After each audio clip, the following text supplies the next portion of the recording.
Hello friends. Right now I am in a small village. My video today will be about Vietnamese customs and traditions. My video today will be about Vietnamese customs and traditions of a relative in the village.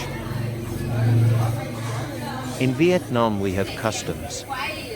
When a family member has passed away, then it will be exactly until that day of death every year. Then children and grandchildren and the family organize worship. At this time, many relatives and friends were invited, especially for children and grandchildren and relatives. Come early to prepare food for the family. These are people who are very skillful in cooking, like in the video you are seeing. Everyone is doing their own thing together. Some people pick vegetables, others chop meat. To make rice to celebrate today's death anniversary. The family has a loved one who has passed away. Had to get up and go to the market to prepare this food very early. As well as in other Vietnamese parties. The familiar foods here are all meat.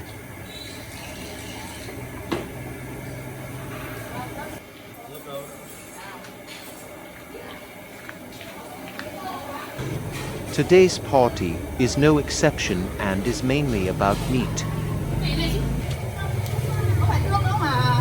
Here, it will be processed into many dishes. Later on the video you will see many dishes. There is also chicken and some side foods such as vegetables and fruits. Now comes the process of mixing spices and meat dishes. Mixing spices is a very important step, requires experienced cooks to make the dish more delicious. The amount of value mixed into the food is uniform and balanced.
Lấy kia không hả? Có, cho em một kia.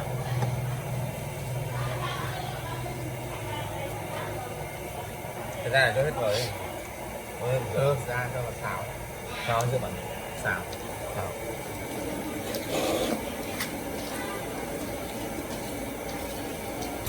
After the meat has absorbed the spices, move on to processing. Now it takes two people to help to make this dish. This is a very familiar dish of Vietnamese people. It is pig intestines. On the video you are seeing, two chefs are pouring meat filling into the pig's intestines.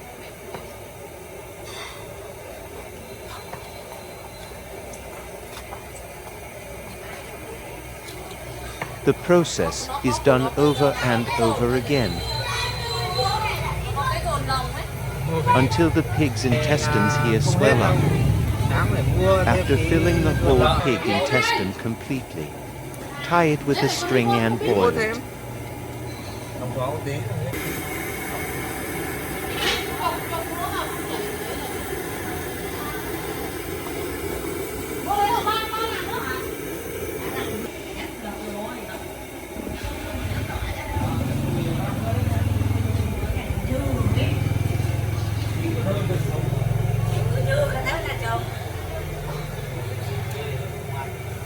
This is a picture of a chicken after being boiled. People brought it here to eat. Let it cool, then chop them and divide them into plates.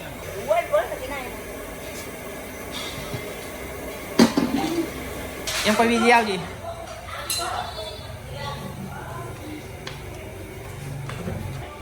Inside the house, Cười cái cháu everyone còn kiếm is chồng cleaning the cho. dishes to eat later and store food. Today the family invited many guests, so the number of dishes and dishes needed is a lot. Bà chán rồi. Thế mà ông đi đâu tập thể dục? This cake is called bánh chang, and it is indispensable in Bánh này đâu Vietnamese ngon mà 10 nhỉ? holidays. This is a cake that has existed since ancient times, from our ancestors.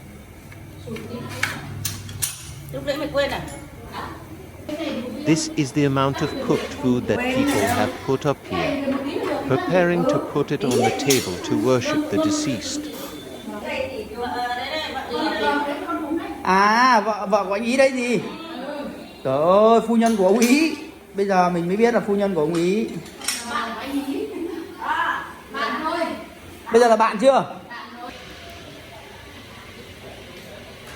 Ông có thích thế. Thế là tôi mới bảo này. Rồi là đi là thế nào?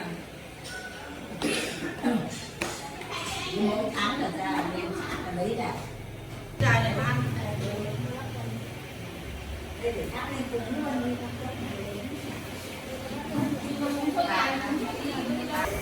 Back to the people working in the kitchen down here. Some of the food has been marinated and is almost done.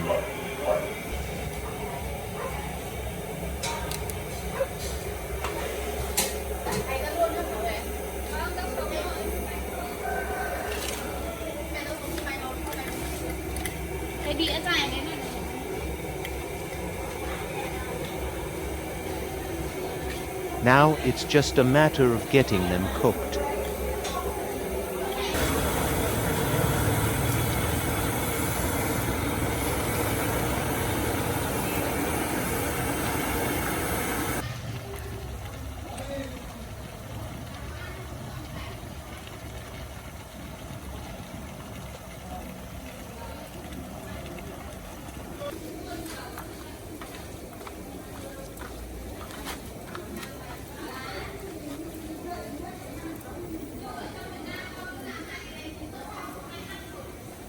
This is a charcoal stove used to grill meat. It is being loaded up in preparation for barbecuing.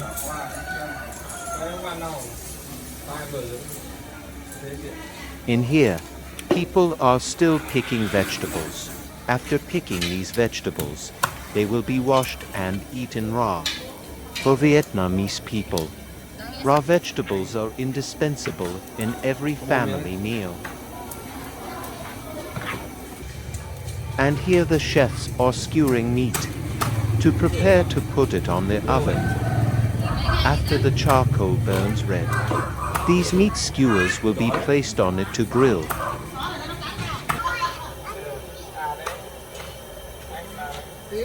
At this time, guests who came to inquire about the death anniversary also began to arrive. These are guests among close relatives. Yes, this is a picture of the tray after it was finished.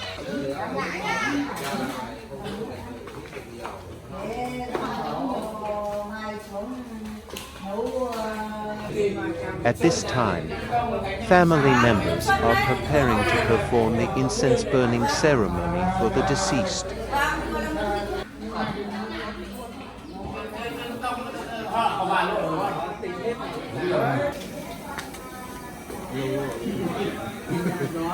At this time, the work in the yard preparing food is finished. Everyone is cleaning up to prepare the feast here later. This is boiled kohlrabi pot. When ripe, they taste very cool and delicious. At this time, the grilled meat is also ready to be cooked. Smell the fragrance. They look very eye-catching.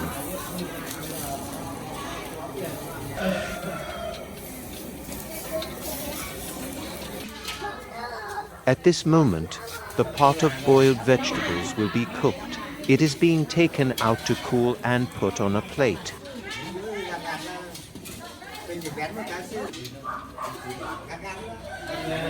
Chưa chín đâu. Ý đây cho nữa. Chưa chín đâu.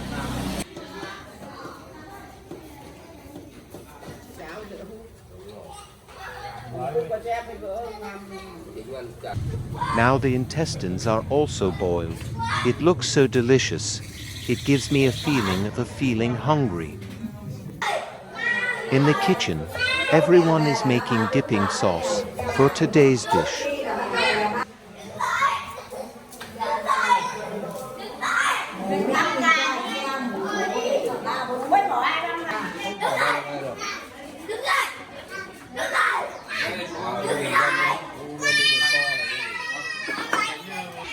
Now the boiled chickens have cooled down. It will be chopped up and laid out on plates. Choppers require skillful hands to avoid crushing pieces of chicken meat during the chopping process.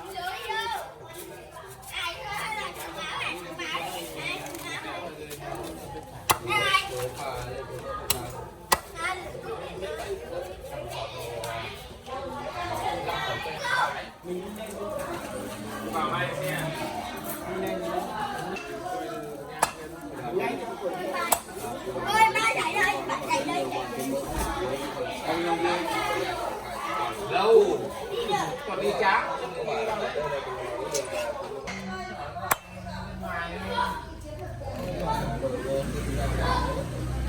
Con này hơn. Con này là 3 đĩa, 3 con 9 đĩa. Thừa anh, to nhỉ con này. Gà này mới tầm 3 cân hơn anh Giang nhỉ?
Bao nhiêu năm mới được như này hả anh Giang? Băm bao nhiêu tay thớt, tay dao anh...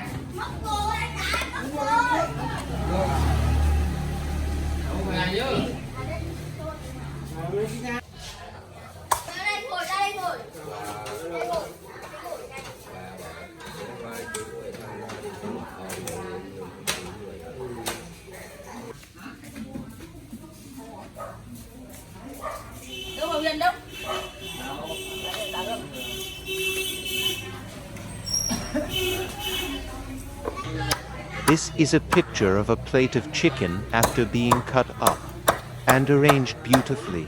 Coming here, I see that the workers here are very skillful.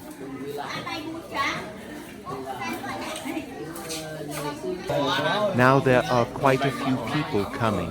The food is almost done. They will be served on dinner tables now.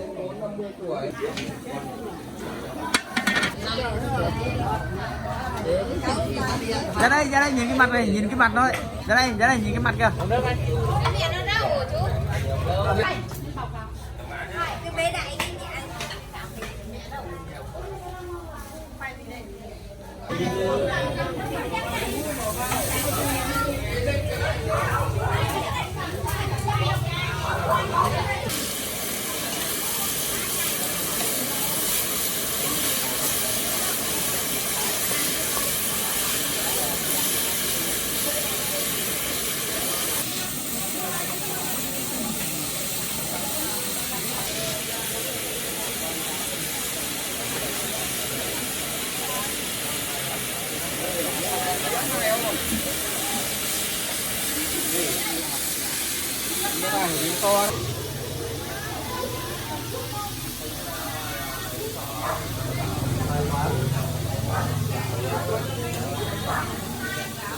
But such death anniversary of Vietnamese people.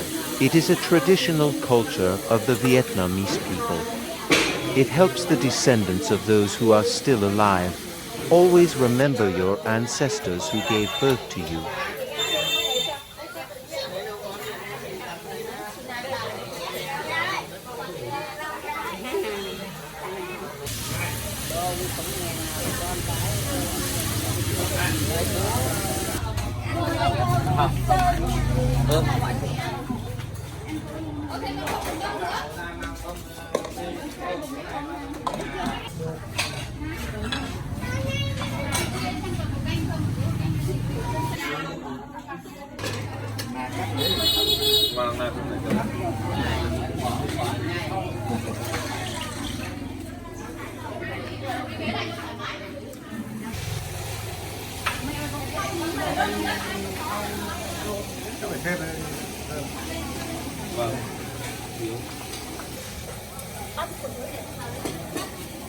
Đây rồi chị.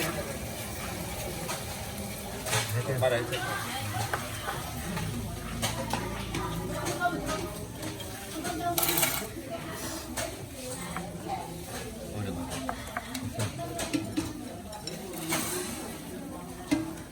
Lạc nó xanh xanh như ông Hạnh nhỉ? Hay chưa chín? Yeah. Nó phải vàng vàng thì hấp dẫn ông Hạnh nhỉ? Đây là cái xanh xanh. Đây cái vùng này. Đây bác ơi. Này bác nữa. Đi nguyên ngoài điện có cái gì để bố bà cắt tóc.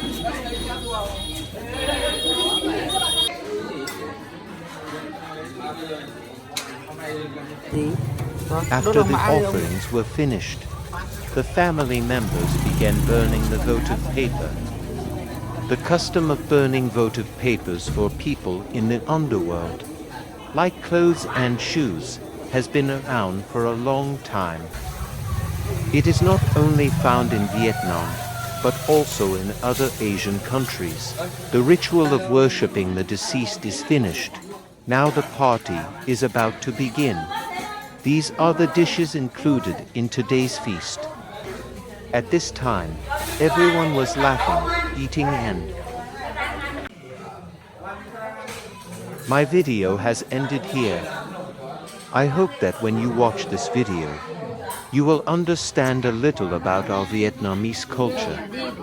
Thank you for watching my video. Goodbye. See you again in the next video.